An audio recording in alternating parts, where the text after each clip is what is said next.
there is something that all of us can do to help along this healing journey, or really even just building connection in relationships. And we all need connection. Welcome. I'm Peggy Oliveira. Thank you for joining me. So, what is this thing? Kind of a magical thing in a way.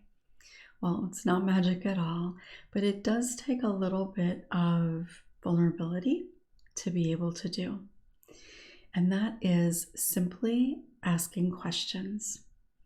Now, I know that I've talked about asking questions in probably a few different contexts in other videos, but I want to talk about this today because of a conversation that I recently had.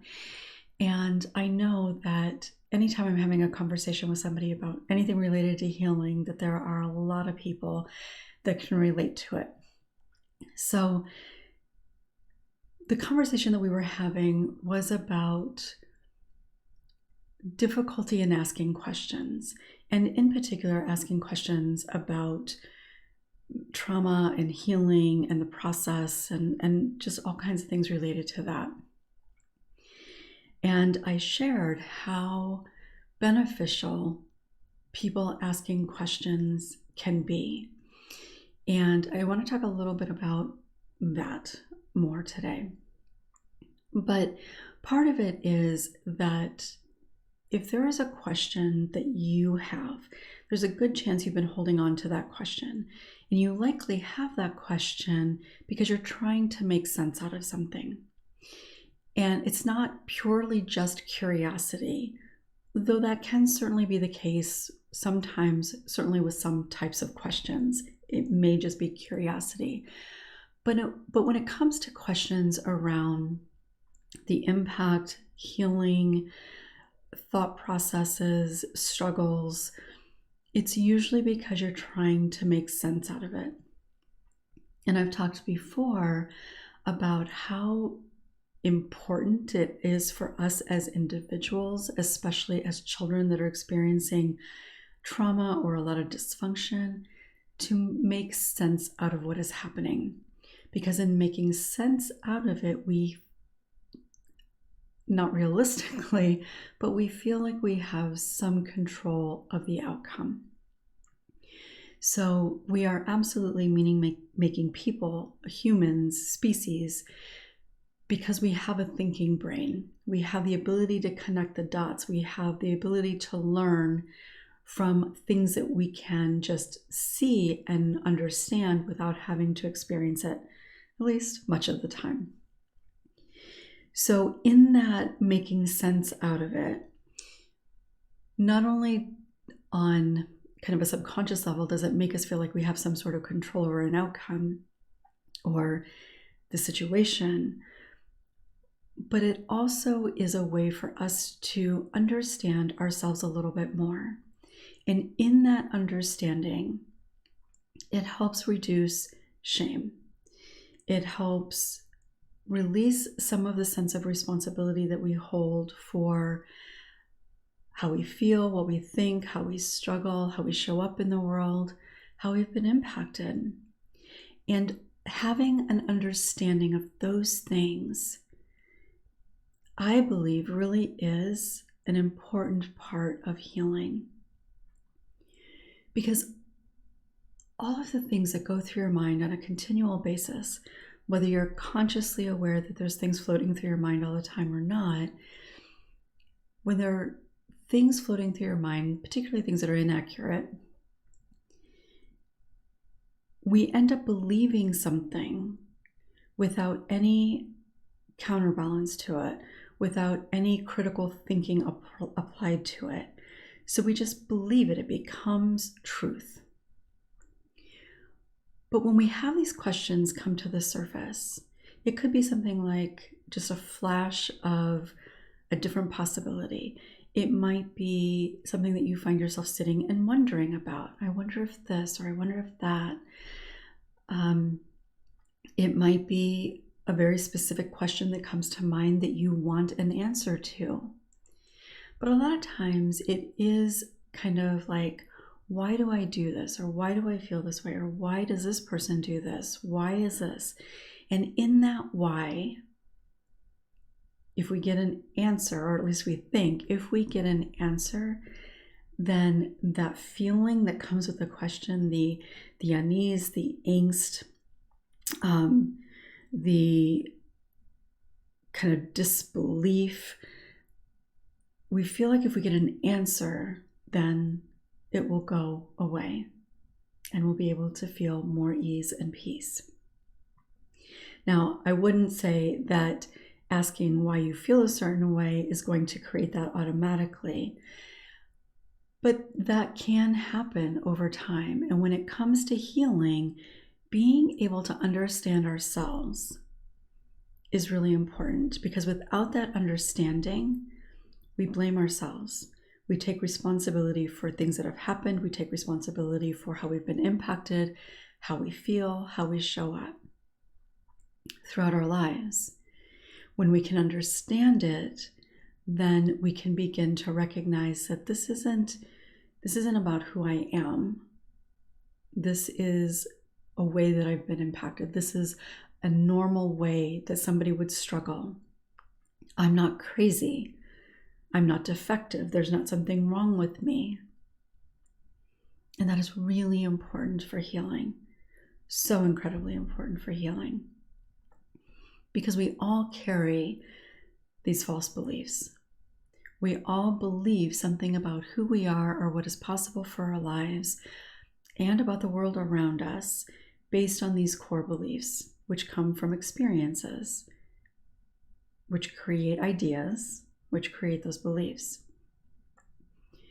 So in understanding ourselves, understanding how we fit in the world, being able to begin to accept that we're not crazy or defective, helps release some of that.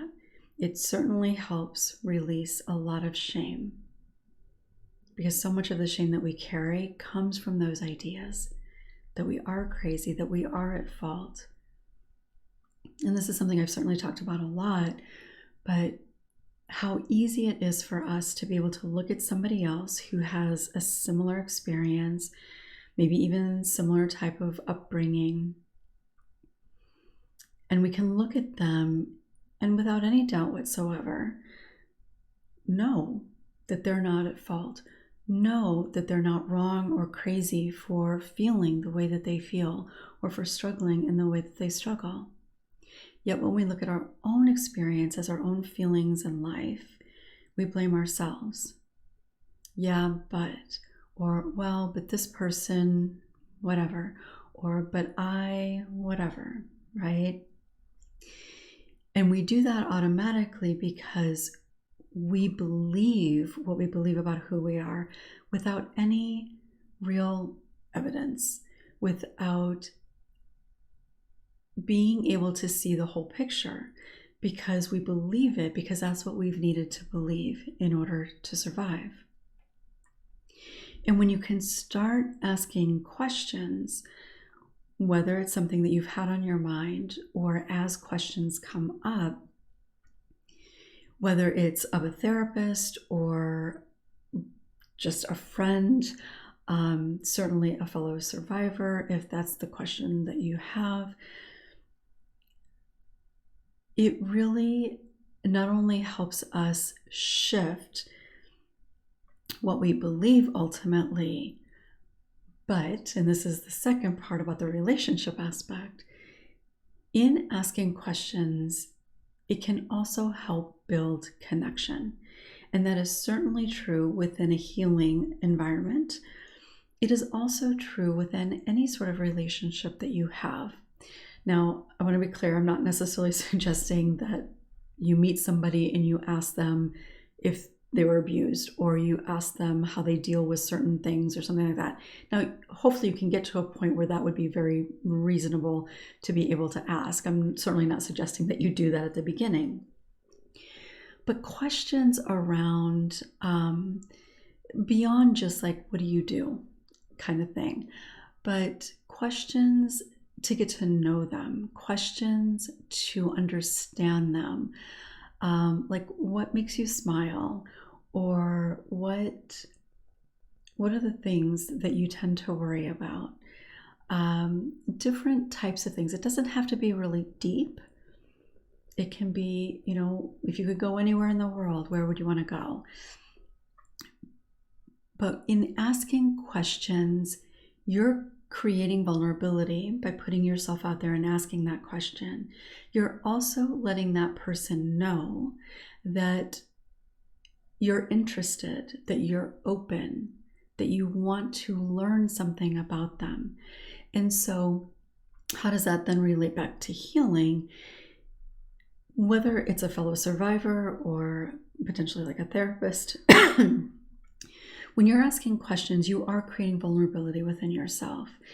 And even if it's with a therapist, it's still vulnerable to ask. When that therapist is asked that question, they learn something more about you. They understand you a little bit better. They understand what are the things that maybe worry you, that cause you to doubt yourself, that kind of where your mind might go when you are worried about something, because our minds tend to go down the road, right? Like it doesn't just stop typically at one place. We tend to kind of overthink a lot of things. But your therapist then gets to learn a little bit more about you, which is helpful in building that relationship, and also certainly for that therapist to understand you a little bit better. And you're creating that vulnerability, which allows you to feel more connected. And of course, also then hopefully you're getting an answer that helps you kind of make sense out of something a little bit more. Not that you're suddenly going to feel like completely done with that, or that you're going to be able to completely accept it as truth and never think about it again. But it helps to settle some of that fear, some of that shame, some of the ideas about who you believe you are or your situation that don't typically tend to feel good. So it's really beneficial in that scenario. Going back to like a personal relationship, when you think about how we get to know one another, and whether it's just meeting somebody or maybe somebody you've known for a little while, but you're creating deeper connection in that relationship, that happens as a result of getting to know one another better. And you get to know one another better by learning more about one another, right? And maybe it's intentional by asking questions, but sometimes it's unintentional. Sometimes you end up learning something about somebody that maybe it's just kind of casually said, or they're sharing just, some aspect of their life that doesn't have to be like a big thing necessarily, but maybe they're sharing about how they spent their weekend, and they're talking about something that they enjoyed that's a hobby for them, but you had no idea that that was a hobby for them, and you enjoy that too. So it doesn't have to be specifically asking a lot of questions. It's ultimately about getting to know one another. And much of the time, how we get to know one another more is by asking questions. And I have talked about this before in regards to, what if I ask the wrong question, or what if I make somebody uncomfortable? And I think that is, in a sense, I think that is a reasonable thing to be concerned about, because we don't want to upset somebody. We don't want to make somebody feel uncomfortable. But I think it's also equally important that we as individuals understand that we cannot respond to a question. We can say, I don't know, or we can say, I don't really want to talk about that, or I'm not really comfortable with that, or whatever it is, that we can not answer the question, but it doesn't make asking the question wrong. Now, obviously, if you're just meeting somebody, you're probably not going to ask them a lot of personal questions. But as you continue to get to know somebody, asking things that are more just about like who they are, or what they enjoy, or some of their different life experiences, without necessarily going into specifically like traumatic sorts of things. But over time, as you get to know somebody, part of how you can facilitate that type of conversation is by sharing something yourself. And I know that that can be really difficult. It can feel challenging and certainly vulnerable. But when it comes to really kind of deeper or more personal types of things, people can feel uncomfortable. And unfortunately, part of that discomfort comes from, I don't want to freak this person out. I'm not sure if I should share this because I don't want to upset them. I don't want them to judge me. I don't want to freak them out. Like, there's a lot of things that can go on there that can keep us from sharing something with somebody. And if that person is feeling somewhat similar, we can be trying to build a relationship with somebody, but some of the most important pieces about who we are and what we like or don't like, what we fear, what we dream about, if we're not sharing those kinds of things, then our relationship can only be so deep. So it doesn't always have to be asking a very specific question. It can be choosing to share a little bit more about yourself. And that's vulnerability, right? That is definitely a vulnerable thing to do, especially when it is something that's a little bit deeper, a little bit more difficult to talk about, where society thinks that it's not reasonable to talk about. But connection happens through vulnerability. Like, true deep connection happens through vulnerability. And that is why within a therapeutic relationship, allowing yourself to be vulnerable to ask those questions can really help foster a sense of safety within that relationship. Typically, I would say that most people are holding on to a lot of questions that they don't feel comfortable asking for any number of reasons. And by the time they actually ask the question, they've been thinking about it for a long time. And one of the things about questioning in our own mind is when we ask a question in our mind, we're almost always going to answer it. Right? So for asking ourselves, why do I keep feeling this way? Why can't I get over this? You're going to have an answer to that.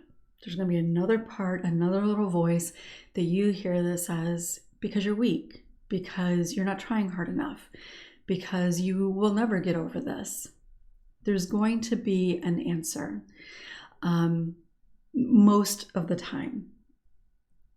And oftentimes, if you're anywhere along this healing journey, if you're not feeling like you're on the other side yet, most of the time the answer is not going to be very helpful and probably even a lie. Now, of course, we're not intentionally lying to ourselves, but that's what we've told ourselves throughout our lives, right? So when we have that question over and over and over again, and we get a response like that, and it doesn't even have to be that harsh. It could even be something like you're asking yourself, why do I keep feeling this way? The response might be, just stop thinking about it. Just think of something else. Think of something positive. Like, that could be the answer that we get, which also isn't helpful. Certainly not in the bigger picture, certainly not in terms of being able to heal. I suppose there are times in terms of distraction, there could be a purpose for that. But in all reality, that's not why it's responding in that way, right? It's just trying to get you to avoid thinking about it. So those questions that you've held on to are important to be able to ask. And while a therapist may not have the answer, because I've had people ask me questions that I didn't necessarily have an answer to. So a therapist may not have the answer, but it doesn't mean that your question is wrong. if it is a question that a therapist can find an answer to, ideally, maybe they would say that they would try to find an answer to that. But it might depend on the context. And so there could be some factors going on there that maybe that wouldn't be the thing that the therapist says. But I have had people say to me, I was afraid to ask because what if you didn't want to tell me? Or what if you didn't know? I didn't want, you to feel bad or something. And I think it is a really important thing for those of us in those types of roles to be comfortable with the fact that we're not going to have all the answers, to even in a moment to not be able to feel like we can answer something. We need to be able to be comfortable with that, or as comfortable as possible with that, and be able to say, I don't know. And then maybe try to figure that out. But no matter how a therapist responds, it doesn't make you wrong in asking the question. And I have talked about this before, but in case you haven't seen that video, and I don't know what video it actually was, but one of the things that a lot of people struggle with is it okay to ask personal questions? And again, it is okay to ask. Now, I think, just be mindful of the, why you're asking it. Not that there's a right or wrong reason for asking it, but I think it can be helpful to recognize why, if it feels like, I don't know if this is too personal, why am I asking this question? Because there's a good chance that you probably want to feel hopeful. You want to feel like you're not going to be judged. You want to know that you're not crazy. So there are reasons that you're asking. And so you can ask yourself, why am I asking this question? How will I feel if they decide not to answer? And I think that can be important as well, because it can feel like rejection, but it absolutely does not have to be rejection at all.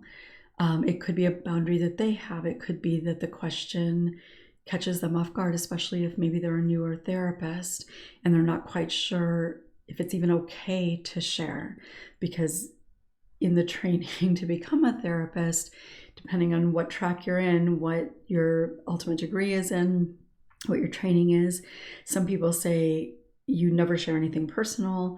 Other people say that other ideas say that it's okay to share things. So your therapist background may in part kind of drive what they're comfortable sharing, but it doesn't make you wrong.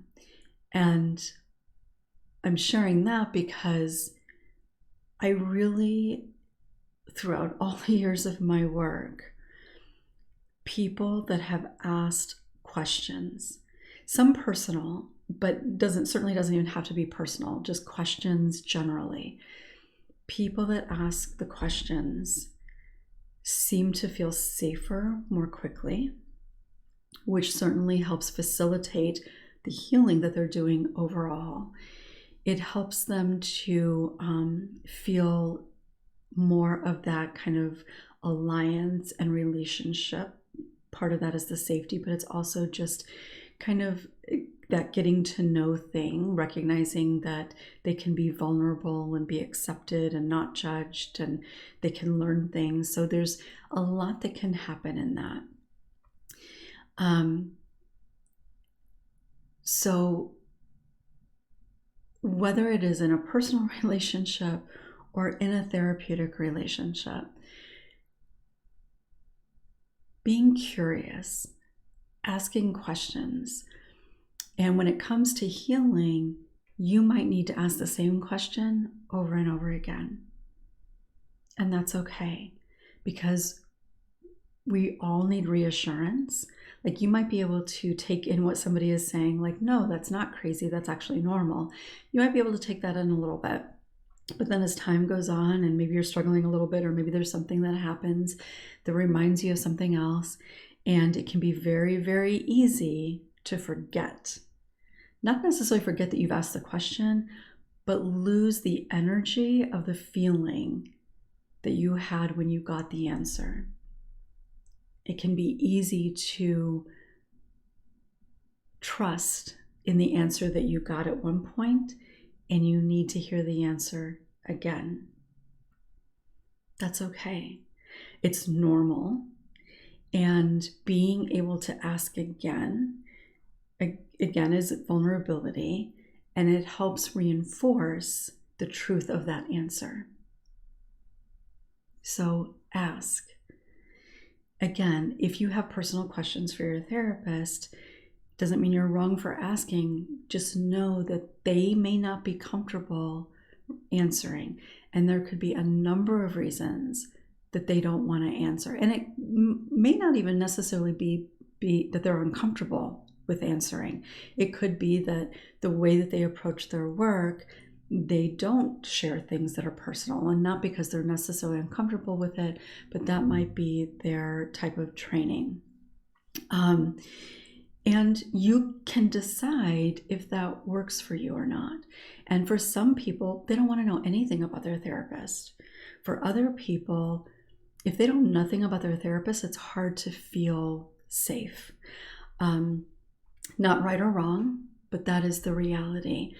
And like I said, I have found in my work from very early on that the people that ask the questions tend to feel safer more quickly. And even just in like the groups that I've done and everything, the Q&As are where, like, it really surprised me, honestly, early on when I would do them. There was so much that happened in the Q&As for many of the reasons that I've already shared. So notice the questions that come up for you time and time again. And you may not necessarily recognize them as actual questions that you have, because as soon as you wonder or ask yourself that question, you get a response, right?